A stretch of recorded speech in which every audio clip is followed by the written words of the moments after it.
नमस्कार दोस्तों, तो कैसे हैं आप? उम्मीद करते हैं अच्छे से होंगे। तो हमारे चैनल पर आपका स्वागत है।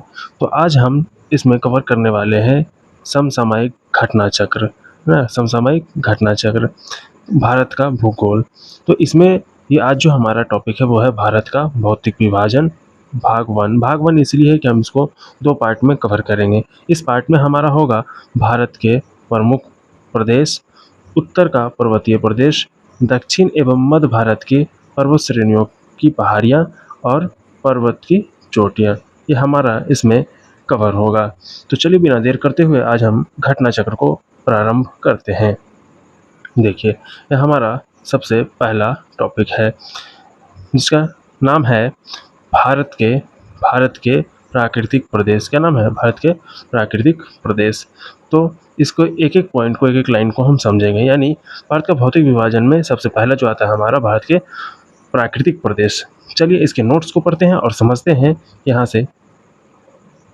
सबसे पहला लाइन हमारा पूरा चुंबकत्व। पूरा चुंबकत्व अध्ययन की वह शाखा है जो चट्टानों, अवसादों के निर्माण के समय संरक्षित गुणों का अध्ययन करती है।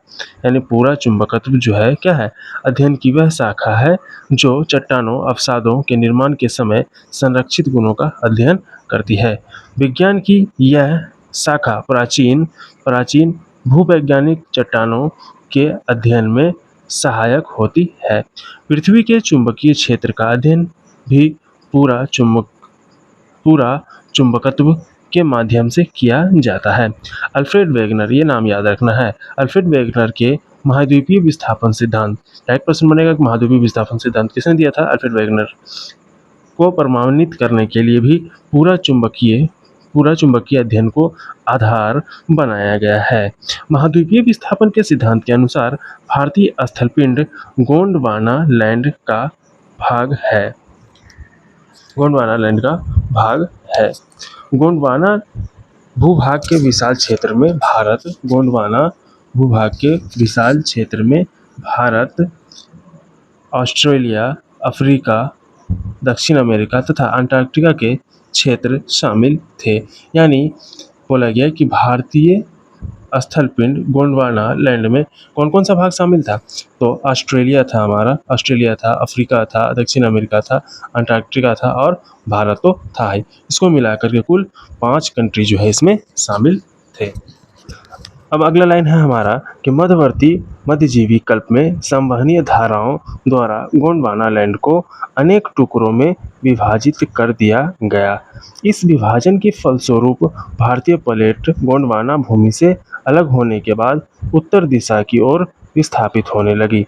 उत्तर दिशा की ओर विस्थापित के परिणाम स्वरूप भारतीय प्लेट अपने से अधिक विशाल प्लेट यूरेशियन प्लेट से टकराई। इस टकराव के कारण इन दोनों प्लेटों यानी भारतीय तथा यूरेशियन प्लेट के बीच स्थित टेथिस सागर, है ना, टेथिस सागर के अवसादी चट्टान वलित होकर हिमालय तथा पश्चिमी एशिया के पर्वतीय श्रृंखला के रूप में विकसित हो गई।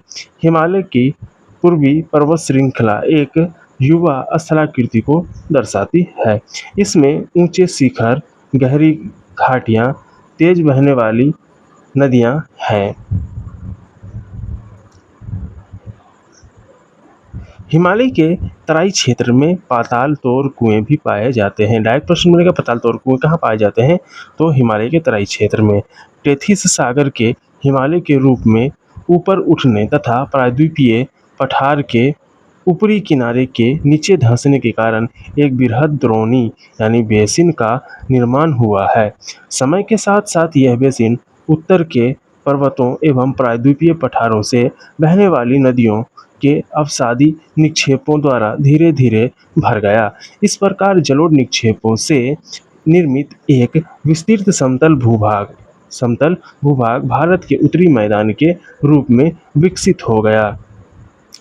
भूगर्भीय रूप में प्रायद्वीपीय पठार पृथ्वी की सतह का प्राचीनतम भाग है। इस पॉइंट को फिर से हम देखते हैं। बोला गया है कि भूगर्भीय रूप में प्रायद्वीपीय पठार पृथ्वी की सतह का प्राचीनतम भाग है। प्रायद्वीपीय भाग भारत का सर्वाधिक स्थिर भाग है। प्रायद्वीपीय पठार आग्नेय तथा रूपांतरित शैलों वाली कम ऊंची पहाड़ियां एवं चौड़ी घाटियों से बना है। मेघालय पठार प्रायद्वीपीय पठार का बहिर्शायी यानी आउटलायर जिसको बोलते हैं आउटलेयर है। यह एक समतल भूमि है जो भ्रंशन के कारण भारतीय प्रायद्वीप से मालदा गैप द्वारा पृथक हो गया है। भारत के पश्चिमी तट का निर्माण भूमि के उत्थान एवं निर्गमन के कारण हुआ है। भारत की भूमि बहुत अधिक भौतिक विभिन्नताओं को दर्शाता है, इसलिए भारत को चार चार प्राकृतिक प्रदेशों में विभाजित किया जाता है। नंबर 1 है इसमें हमारा, सबसे नंबर 1 है उत्तर का पर्वतीय क्षेत्र, दूसरा है विशाल मैदान, तीसरा है प्रायद्वीपीय पठार तथा चौथा है तट एवं द्वीप। इसके अतिरिक्त भारत को शैल स्तर क्रम, उच्चावच और विवर्तनिक प्रक्रमों के आधार पर 3 प्रमुख और 6 उपभौतिक भू आकृति प्रदेशों में बांटा गया है। अब हम इसको मैप के माध्यम से देखें, समझें कि भारत को कितने उपवर्गों और वर्गों में विभाजित किया गया है। देखिए ये लिखा है कि भारत के भू आकृति प्रदेश, सबसे पहला इधर वाला जो क्षेत्र है यहाँ से यहाँ, ये है मरुस्थलीय क्षेत्र और यहाँ से इस तरह से पूरा जो ये क्षेत्र है वो हमारा हो जाएगा, क्या हो जाएगा, इसमें आ जाता है हमारा उत्तर का पर्वतीय क्षेत्र, उत्तर का पर्वतीय क्षेत्र, और ये इधर वाला क्षेत्र हो जाता है पूर्वोत्तर हिमालयी क्षेत्र। और ये देखिए ये जो है इन दोनों के बीच का क्षेत्र, ये वाला जो है वो है सिंधु गंगा का मैदानी क्षेत्र। और यहाँ से इस तरह से ये बीच वाला जो क्षेत्र है वो है मध्य उच्च भूमि, और यहाँ से इस तरह से ये इस तरह से ये बीच वाला जो क्षेत्र है वो है हमारा दक्कन का पठार, और यहाँ से इस तरह से यहाँ तक का जो क्षेत्र है वो है हमारा पूर्वी तटीय मैदान, और ये जो इस तरह से यहाँ से इस क्षेत्र तक है वो है हमारा पश्चिमी तटीय मैदान, और ये हमारा अंडमान निकोबार है, इधर हमारा लक्षद्वीप है। तो ये था हमारा भारत के भू आकृति प्रदेश। इसको अच्छे से दिमाग में आप याद करके रखेंगे। देखिए नंबर 1 में था क्या, उत्तरी तथा उत्तरी पूर्वी पर्वतमाला, नंबर 2 उत्तरी भारत का मैदान, नंबर 3 भारतीय पर्वतस्थल, नंबर 4 प्रायद्वीपीय पठार, नंबर 5 तटीय मैदान, नंबर 6 द्वीप समूह। नंबर 6 में क्या है, द्वीप समूह। अब है धारवार क्रम की चट्टानों का निर्माण आर्कियन क्रम की चट्टानों के रूपांतरण अथवा भ्रंशन से हुआ है। ये शिलाएं अत्यधिक धात्विक हैं, जिसमें सोना, लोहा, मैंगनीज, अभ्रक, कोबाल्ट, क्रोमियम, तांबा, टंगस्टन, सीसा आदि खनिज पाए जाते हैं या प्राप्त होते हैं। कुडप्पा क्रम की चट्टानों का निर्माण धारवार क्रम की चट्टानों के बाद हुआ है। विंध्यन क्रम की चट्टानों का निर्माण कुडप्पा क्रम की चट्टानों के बाद हुआ है। इनमें चूना पत्थर, बलुआ पत्थर, चीनी मिट्टी, वर्ण मिट्टी प्राप्त होती है। विंध्य क्रम की चट्टानों के काफ़ी समय बाद गोंडवाना क्रम की चट्टानों का निर्माण हुआ। भारत का अधिकांश कोयला गोंडवाना क्षेत्र से ही प्राप्त होता है। ये बहुत अच्छा लाइन है कि भारत का अधिकांश कोयला गोंडवाना क्षेत्र से ही प्राप्त होता है। इस क्षेत्र का कोयला उच्च श्रेणी का होता है। यहाँ सर्वाधिक बिटुमिनस कोयले की प्राप्ति होती है। इसमें सल्फर की मात्रा न्यून होती है, क्या होती है, न्यून होती है। अब आइए इस चैप्टर से, इस टॉपिक से जितने भी एमसीक्यूज बन रहे हैं या पीवाईक्यू हैं जो पूछे गए हैं उनको हम देखते हैं। देखिए सबसे पहला प्रश्न हमारा कि भारत के उपबंध पुरा चुंबकीय परिणामों से संकेत मिलते हैं कि भूतकाल में भारतीय स्थलपिंड सरका है। किस ओर सरका है, तो ये उत्तर की ओर सरका है। ये किस ओर सरका है, उत्तर की ओर सरका है, ये हमारा उत्तर की ओर सरका है। चलिए अब अगले प्रश्न की ओर चलते हैं। अगला प्रश्न है हमारा कि भारतीय उपमहाद्वीप मूलतः एक विशालतम भूखंड का भाग था, जिसे क्या कहते हैं, तो इसे कहते हैं गोंडवाना लैंड कहते हैं। भारत कितने प्राकृतिक प्रदेशों में विभाजित है, इसका आंसर हो जाएगा 4। अभी हम देख चुके हैं। नंबर 1 में है उत्तर का पर्वतीय क्षेत्र, नंबर 2 है विशाल मैदान, नंबर 3 है प्रायद्वीपीय पठार, नंबर 4 है तट एवं द्वीप। उत्तराखंड के किस भाग में पाताल तोर कुएं पाए जाते हैं, इसका आंसर हो जाएगा बी, तराई में, बी यानी तराई में। भारत में भू आकारों की रचना के संबंध में निम्नलिखित कथनों पर मनन कीजिए। नंबर 1 है संरचनात्मक दृष्टि से मेघालय पठार दक्कन पठार का ही विस्तार भाग है, बिल्कुल सही है। नंबर 2 है कश्मीर घाटी की रचना एक समभिन्नति से हुई है, बिल्कुल सही है। नंबर 3 है गंगा मैदान की रचना एक अग्रगर्त में हुई है, बिल्कुल सही है। ये हमारा तीनों का तीनों। अब है निम्न में से कौन सा कथन औसत है। निम्न में से कौन सा कथन औसत है यानी गलत कथन कौन सा है उसको चुनना है। तो देखा जाए तो यहाँ पे ऑप्शन सी जो है गलत है। भारत के पश्चिमी समुद्री तट का निर्माण नदियों के जमाव क्रिया द्वारा हुआ है, यह हमारा गलत कथन है। तो सत्य क्या क्या है उसको पढ़ते हैं। भौमिकीय दृष्टि से प्रायद्वीपीय भारत का सबसे प्राचीन भाग है। हिमालय विश्व में सबसे नवीन वलित यानी फोल्डेड पर्वत को प्रदर्शित करता है। भारत में गोंडवाना शिलाओं में कोयले का बृहत्तम भंडार है। चलिए आगे बढ़ते हैं।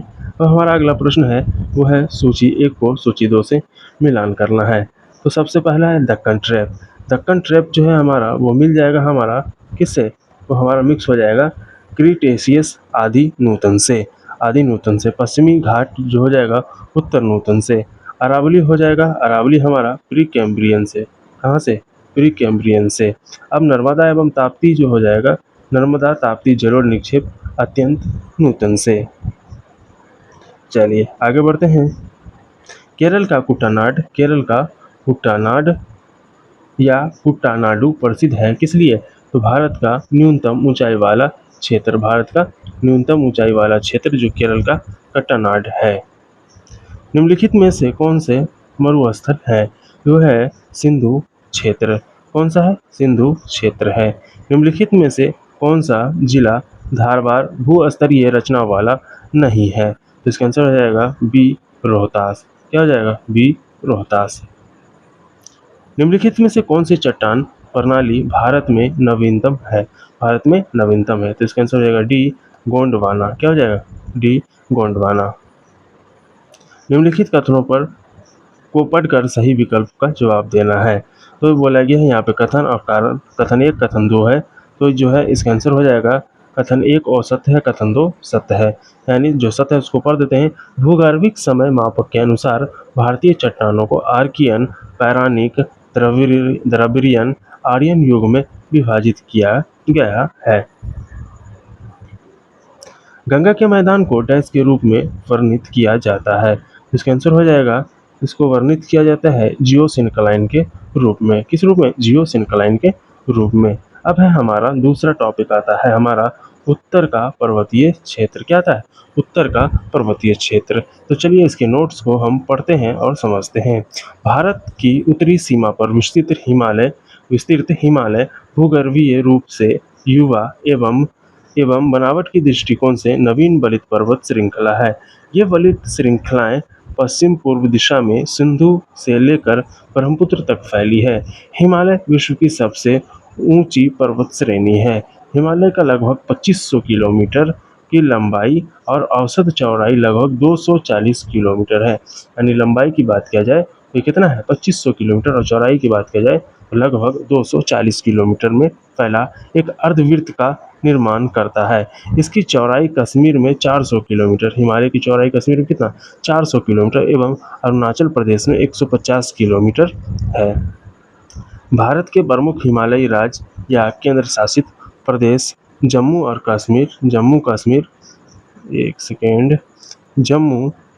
कश्मीर, लद्दाख, हिमाचल प्रदेश, उत्तराखंड, सिक्किम, अरुणाचल प्रदेश, मेघालय, नागालैंड, मणिपुर, मिजोरम और त्रिपुरा है। इनके अलावा असम और पश्चिम बंगाल के पहाड़ी क्षेत्र भी इसके अंतर्गत आते हैं। हिमालय के पश्चिमी भाग की अपेक्षा पूर्वी भाग की ऊंचाई में अधिक विविधता पाई जाती है।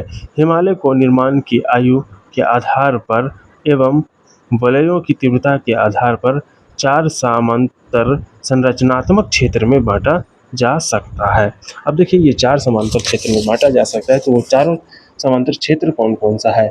सबसे पहला आता है हमारा ट्रांस हिमालय। सबसे पहला क्या आता है हमारा, ट्रांस हिमालय यानी तिब्बत का क्षेत्र। दूसरा आता है हमारा बृहत हिमालय यानी महान हिमालय। तीसरा आता है हमारा लघु हिमालय यानी मध्य हिमालय। चौथा आता है हमारा बाह्य उप हिमालय या शिवालिक। देखिए अब इसका निर्माण की बात किया जाए, ट्रांस हिमालय का जो निर्माण हुआ है हमारा क्रीटेशियस या टर्शियन युग में, ठीक है, टर्सरी में। अब है बृहद हिमालय, ये ओलिगोसीन युग में हुआ है। लघु हिमालय मध्य मायोसीन में हुआ है। बाह्य उप हिमालय ये हमारा प्लायोसीन में हुआ है। और ये जो सजा हुआ है हमारा उत्तर से दक्षिण के दिशा में सजा हुआ है। तो याद रखना है, पहले ट्रांस हिमालय, फिर बृहद हिमालय, लघु हिमालय और फिर बाह्य हिमालय आएगा। अब हिमालय का उपयुक्त अनुदैर्ध्य यानी लॉन्गिट्यूडिनल विभाजन उत्तर से दक्षिण के क्रम में है। ट्रांस हिमालय का अंतिम रूप से उत्थान क्रीटेशियस टॉर्सरी काल का हुआ है। इस प्रकार यह हिमालय की सबसे प्राचीनतम श्रेणी है। देखिए यहाँ से बहुत अच्छा प्रश्न है, एक हिमालय की सबसे प्राचीनतम श्रेणी कौन सा है ना। इस लाइन को हम फिर से पढ़ देते हैं कि ट्रांस हिमालय का अंतिम रूप से उत्थान क्रीटेशियस टर्सरी काल तक हुआ है। इस प्रकार यह हिमालय की सबसे प्राचीन श्रेणी है। हिमालय के अन्य श्रेणियों का उत्थान टर्सरी काल के विभिन्न युगों में हुआ है, जिसमें बृहद हिमालय या महान हिमालय या हिमालय की दूसरी प्राचीनतम श्रेणी है, जिसका निर्माण ओलिगोसीन युग यानी 25 से 40 मिलियन वर्ष पूर्व में हुआ है। उसके पश्चात लघु हिमालय श्रेणी का निर्माण मध्य मायोसीन युग में यानी 14 मिलियन वर्ष पूर्व हुआ है, तथा शिवालिक का सबसे प्राचीनतम श्रेणी का निर्माण प्लायोसीन युग में हुआ है। अब है हमारा इसमें हिमालय के उत्तरी भाग में स्थित श्रृंखला को महान या आंतरिक हिमालय या हिमाद्री कहते हैं। यह सबसे अधिक सतत श्रृंखला है, जिसमें लगभग 6000 मीटर की औसत ऊंचाई वाले सर्वाधिक ऊंचे शिखर हैं। अब देखिए इसको हम थोड़ा सा मैप के माध्यम से समझते हैं कि उत्तर का पर्वतीय प्रदेश जो है वो हमारा कौन कौन सा है। सबसे पहले तो हम यहाँ से शुरू करते हैं। हिंदू कुश हो गया, पामीर घाट हो गया, कुन लुन पर्वत हो गया। अब देखिए यहाँ से राकापोशी हो गया, नंगा पर्वत हो गया, काराकोरम हो गया, लद्दाख श्रेणी हो गया, जास्कर श्रेणी हो गया, पीर पंजाल हो गया, शिवालिक श्रेणी हो गया, कामेत पर्वत हो गया, नंदा देवी हो गया, कैलाश पर्वत हो गया, मानसरोवर झील हो गया, ठीक है, मानसरोवर झील। उसके बाद जो है हमारा गुलाम मंदाता, एवरेस्ट, कंचनजंगा, डाफला पहाड़ी, मिस्मी पहाड़ी, नामचा बरवा, पटकाई पहाड़ी, गारो खासी, जयंतिया, नागा पहाड़ी, मिजो पहाड़ी। तो ये सभी जो है हमारा उत्तर का पर्वतीय प्रदेश है। चलिए अब आगे बढ़ते हैं हम। महान हिमालय स्थित एवरेस्ट विश्व की सर्वोच्च चोटी है। यह नेपाल और तिब्बत की सीमा पर स्थित है। कंचनजंगा हिमालय पर्वत श्रृंखला में स्थित विश्व की तीसरी सबसे ऊंची चोटी है। यह पूर्व में तीस्ता नदी और पश्चिम में तामुर नदी के बीच स्थित है। किस नदी के बीच? तामुर नदी के बीच स्थित है। जैसे इसमें बात किया गया अभी हमारा क्या ये बोला गया कि कंचनजंगा पूर्वी नेपाल और भारत के सिक्किम राज्य में स्थित है। अब है अन्नपूर्णा चोटी की स्थिति उत्तर से मध्य नेपाल में है। धवलागिरी चोटी भी नेपाल के मध्य में स्थित है। महान हिमालय के वलय की प्रकृति यानी असममित है। हिमालय के इस भाग का क्रोड ग्रेनाइट का बना है। ये श्रृंखला हमेशा बर्फ से ढकी रहती है। इसमें बहुत सी हिमानियों का प्रवाह होता है। इसलिए हिमालय से निकलने वाली नदियां सतत वाहिनी होती है। महान हिमालय के दक्षिण में स्थित श्रृंखलाओं को लघु हिमालय या मध्य हिमालय कहा जाता है। इसका निर्माण मुख्यतः अत्यधिक संपीड़ित तथा परिवर्तित शैलों से हुआ है। इनकी ऊंचाई 3700 मीटर से लेकर के 4500 मीटर के बीच तथा चौड़ाई 60 मीटर से 80 मीटर के बीच होती है। अब है मध्य हिमालय में पीर पंजाल। मध्य हिमालय में क्या हो गया? पीर पंजाल श्रृंखला सबसे लंबी है। धौलाधर एवं महाभारत श्रृंखलाएं भी महत्वपूर्ण है। इसी श्रृंखला में कश्मीर की घाटी तथा हिमाचल के कांगड़ा एवं कुल्लू की घाटियां स्थित है। हिमालय की सबसे बड़ी श्रृंखला को शिवालिक कहा जाता है। इनकी चौड़ाई 10 से 50 किलोमीटर है। इसकी चौड़ाई जो है कितना है? 10 से 50 किलोमीटर तथा ऊंचाई 900 से 1100 मीटर के बीच है। इस श्रृंखला उत्तर में स्थित मुख्य हिमालय की श्रृंखलाओं से नदियाँ द्वारा लाई गई है और संपीड़ित अवसादों से बनी निम्न हिमाचल यानी लघु हिमालय तथा शिवालिक के बीच में स्थित लंबवत घाटी कौन है लंबवत घाटी को दून के नाम से जाना जाता है। कुछ प्रसिद्ध दून हैं देहरादून, कोटली दून एवं पाटली दून। शिवालिक क्षेत्र के गिरिपद क्षेत्र में पश्चिम में सिंधु से पूर्व में तीस्ता के बीच फैली है। समतल मैदान को भावर कहा जाता है। समतल मैदान को क्या कहा जाता है? समतल मैदान को भावर कहा जाता है। यह सामान्यतः 8 से 16 किलोमीटर चौड़ी हिमालयी नदियों द्वारा अचानक ढाल भंग होने के कारण शिवालिक अग्र क्षेत्र में की गई कंकर और बजरी के जमावों से निर्मित मेखला है।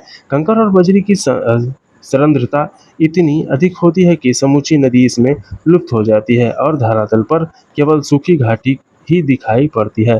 भावर मैदान की चौड़ाई पूर्व में कम और पश्चिम भाग में अधिक पाई जाती है। भावर के दक्षिण में 15 से 30 किलोमीटर चौड़ा दलदली क्षेत्र फैला हुआ है जिसे तराई कहते हैं। जिसे क्या कहते हैं? तराई कहते हैं। महान हिमालय के उत्तर में ट्रांस हिमालय स्थित है। पामीर की गांठ तिब्बत ट्रांस हिमालय में ही स्थित है। काराकोरम, लद्दाख और जास्कर पर्वत श्रेणियां ट्रांस हिमालय का ही भाग है। हिंदू धर्म का पवित्र कैलाश पर्वत ट्रांस हिमालय पर्वतमाला के पश्चिमी हिस्से में अवस्थित है। हिमालय को पश्चिम से पूर्व तक स्थित क्षेत्रों के आधार पर भी विभाजित किया गया है।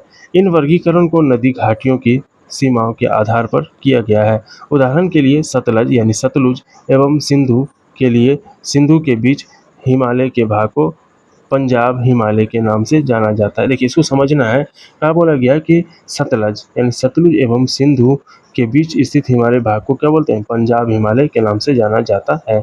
पश्चिम से पूर्व तक क्रमशः इसे कश्मीर तथा हिमाचल हिमालय के नाम से जाना जाता है। सतलज तथा काली नदियों के बीच स्थित हिमालय के भाग को कुमायूं हिमालय के नाम से जाना जाता है।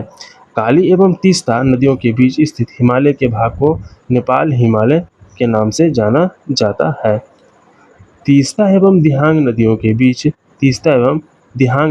बीच स्थित हिमालय को असम हिमालय के नाम से जाना जाता है। ब्रह्मपुत्र नदी हिमालय की सबसे पूर्वी सीमा बनाती है। दिहांग महाखरर गॉर्ज के बाद हिमालय दक्षिण की ओर तीखा मोड़ बनाते हुए भारत की पूर्वी सीमा के साथ फैल जाती है। इसमें पूर्वांचल तथा पूर्वी पहाड़ियों के नाम से भी जाना जाता है। ये पहाड़ियाँ उत्तर पूर्वी राज्यों से होकर गुजरती है। पूर्वी हिमालय की पहाड़ियाँ अधिकतर समानांतर श्रृंखलाओं में एवं घाटियों के रूप में फैली है। पूर्वांचल में पटकाई, नागा, मिजो तथा मणिपुर पहाड़ियाँ शामिल है। भारत के लिए हिमालय का सबसे बड़ा महत्व क्या है? अब उसे देखते हैं। भारत के लिए हिमालय का सबसे बड़ा महत्व है। यदि हिमालय पर्वत श्रेणी नहीं होती तो भारत के अधिकांश भाग में साइबेरिया से आने वाली शीत लहरों का अनुभव होता। सिंधु गंगा मैदान इसी सुविस्तृत जलोढ़ मृदा से वंचित होता है। मानसून का प्रतिरूप वर्तमान प्रतिरूप से भिन्न होता है। हिमालय पर्वत मानसून पर्वतों को रोककर उपमहाद्वीप में वर्षा का कारण बनता है। साथ ही हिमालय क्षेत्र से प्रवाहित होने वाली सिंधु, गंगा और उसकी सहायक नदियों का अपर्दन एवं निक्षेपण के द्वारा जलोढ़ मैदान का निर्माण करती है। अब है अटल टनल की बात किया जाए तो अटल टनल की कुल लंबाई है 9.02 किलोमीटर। लंबी अटल टनल हिमालय के पूर्वी पीर पंजाल श्रृंखला में स्थित है। यह पूरे वर्ष मनाली को लाहौल स्पीति घाटी से जोड़कर रखती है। इसका निर्माण सीमा सड़क संगठन यानी BRO द्वारा किया गया है तथा यह भारत के लिए सामरिक दृष्टि से महत्वपूर्ण है। वर्ष 2002 में तत्कालीन प्रधानमंत्री अटल बिहारी वाजपेयी ने इस टनल की पहुंच सड़क की आधारशिला रखी थी। 3 अक्टूबर 2020 को रोहतांग यानी हिमाचल प्रदेश में प्रधानमंत्री नरेंद्र मोदी ने अटल टनल का उद्घाटन किया।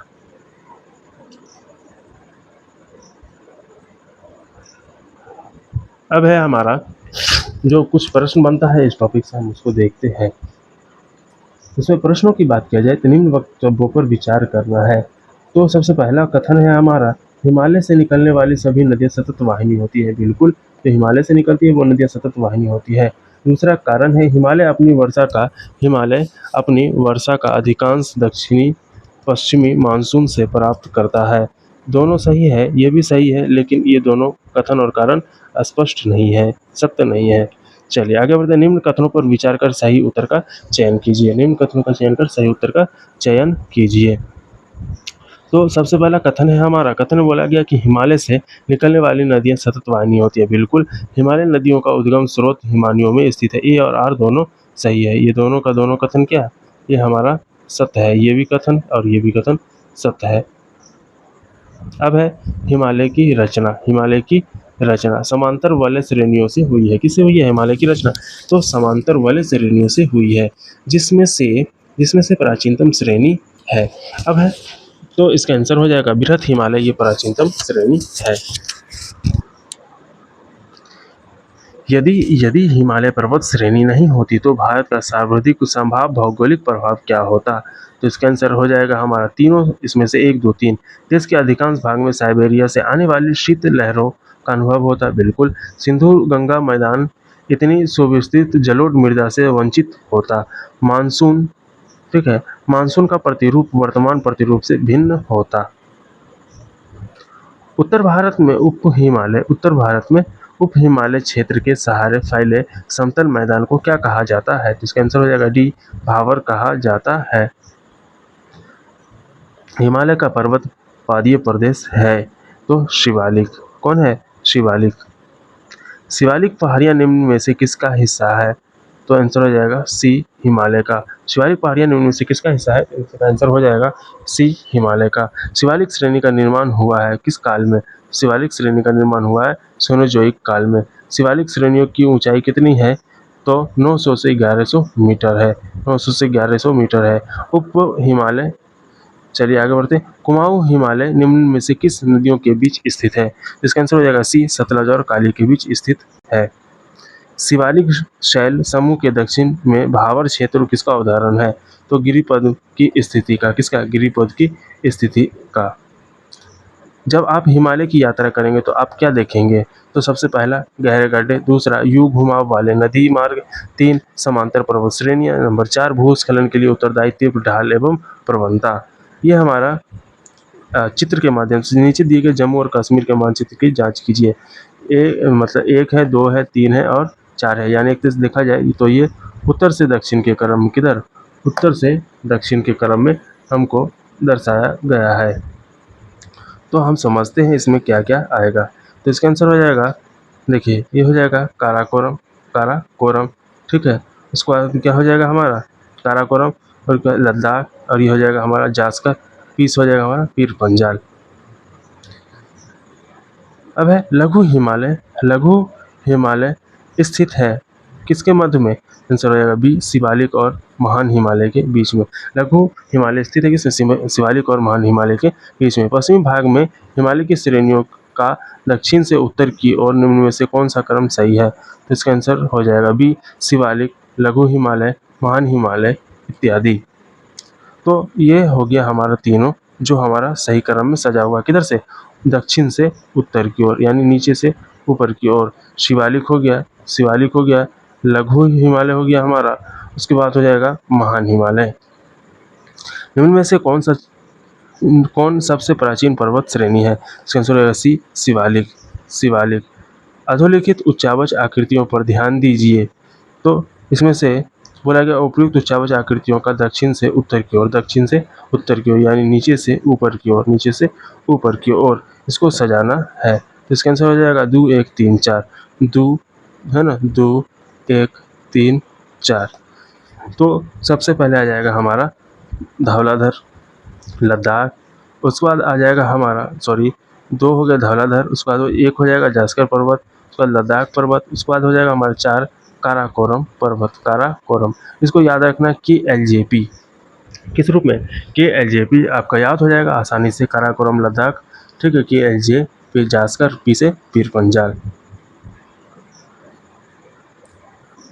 निम्नलिखित में से उत्तर दिशा की ओर क्रम वाली पर्वत श्रेणियां कौन सी है? तो इसका आंसर है बी, पीर पंजाल श्रेणी, जास्कर पर्वत श्रेणी, लद्दाख पर्वत श्रेणी, काराकोरम पर्वत श्रेणी। अब निम्नलिखित में से कौन सा पूर्व से पश्चिम की ओर पर्वत शिखरों का सही क्रम है? कंचनजंगा, उसके बाद एवरेस्ट, उसके बाद अन्नपूर्णा, उसके बाद धौलागिरी। ये हमारा क्या है? सही क्रम है। किस ओर से? पूर्व से पश्चिम की ओर, यानी इधर से इधर की ओर। उत्पत्ति की दृष्टि से निम्न पर्वत श्रेणियों में से सबसे नवीनतम कौन सी है? इसका आंसर हो जाएगा डी, पटकोई श्रेणी, पटकोई श्रेणी।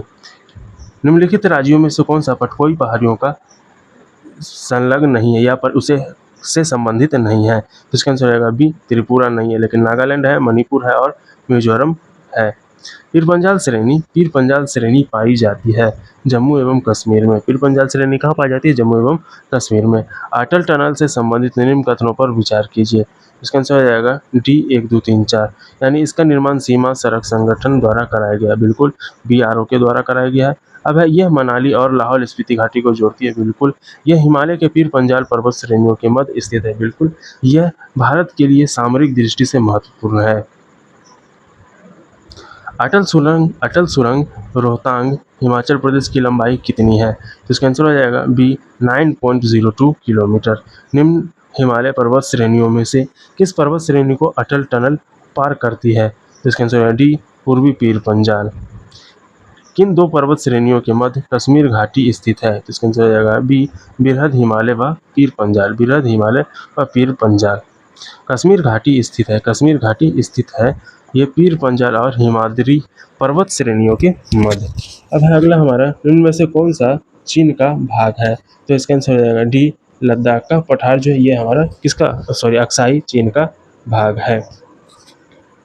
अब है ग्रेट हिमालय की ऊंचाई क्या है? तो ग्रेट हिमालय की ऊंचाई 8850 मीटर, ठीक है, SL है। हिमाचल पर्यायवाची है किसका? तो मध्य हिमालय का, मध्य हिमालय का। निम्नलिखित कथनों पर विचार कीजिए, निम्नलिखित कथनों पर विचार कीजिए। तो इसका आंसर हो जाएगा 3, यानी बी, पुलिकट झील केवल 2 राज्यों में फैली है, पुलिकट झील केवल 2 राज्यों में फैली है, बिल्कुल सही है। अब हम देखते हैं पश्चिमी घाट केवल 5 राज्यों नहीं, ये 6 राज्यों में फैली है, 6 राज्यों में फैली है। अब है हिमालय पर्वत श्रेणी निम्न से किस राज्य का हिस्सा है? नहीं है। हिमालय पर्वत श्रेणियां निम्नलिखित में से किस राज्य का हिस्सा नहीं है? तो इसका आंसर होगा बी, उत्तर प्रदेश, उत्तर प्रदेश। भारत में निम्नलिखित में से कौन सी श्रेणी नवीनतम है? तो इसका आंसर होगा सी, हिमालय श्रेणी, हिमालय श्रेणी। निम्नलिखित में से कौन सी भारत की नवीनतम पर्वत श्रेणी है? तो इसका आंसर हो जाएगा ए, हिमाद्री श्रेणी। नीचे 2 कथन दिए गए, इनमें से कथन 1 और 2 कारण कहा गया है। तो सबसे पहले कथन है, भारत में सर्वाधिक सघनता वाला भूकंपीय क्षेत्र हिमालय क्षेत्र में स्थित है। कथन है, हिमालय में कई अनुदैर्ध्य तरंगें उत्क्रमण क्षेत्र अवस्थित है। तो ए और आर दोनों सही है तथा आर कथन ए की सही व्याख्या है।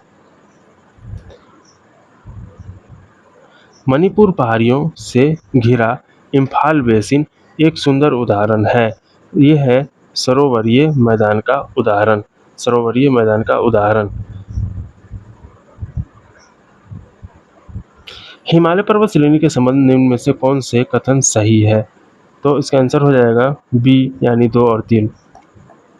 लघु हिमालय की परतदार चट्टानों से समुद्री जीव जंतुओं जीवाश्म मिलते हैं। अब है बाह्य हिमालय या शिवालिक हिमालय में मानव सभ्यता के अवशेष मिलते हैं। हिमालय के किस भाग को करेवा, क्या करेवा भू आकृति पाई जाती है? ये कश्मीर में पाई जाती है। ये केसर की खेती के लिए उपयुक्त माना जाता है। यहाँ से BPSC में प्रश्न पूछा जा चुका है। कश्मीर हिमालय भाग पर करेवा, कौन सा करेवा भू आकृति पाई जाती है। ये तलछट निक्षेप के रूप में पाए जाते हैं। यह क्षेत्र जाफरान यानी केसर की खेती के लिए प्रसिद्ध मानी जाती है। अब है कैलाश पर्वत निम्न में से किस स्थान क्षेत्र में है? तो ये है हमारा तिब्बत में अवस्थित है। निम्न श्रृंखलाओं में से कौन सी हिमालय पर्वत श्रेणी में अवस्थित है? तो चोऔ और लाहौत से चोऔ और लाहौत से। चलिए अब अगला टॉपिक जो है वो है हमारा दक्षिण एवं मध्य भारत की पर्वत श्रेणियाँ एवं पहाड़ियाँ। तो ये हमारा पार्ट वन था। अब मिलते हैं हम नेक्स्ट वीडियो में पार्ट 2 में। तो आप अगर हमारे चैनल पर नए तो हमारे चैनल को प्लीज़ सब्सक्राइब कर लेंगे, आपसे रिक्वेस्ट कर रहे हैं, और वीडियो को लाइक कर देंगे। आज के लिए इतना ही। Thank you.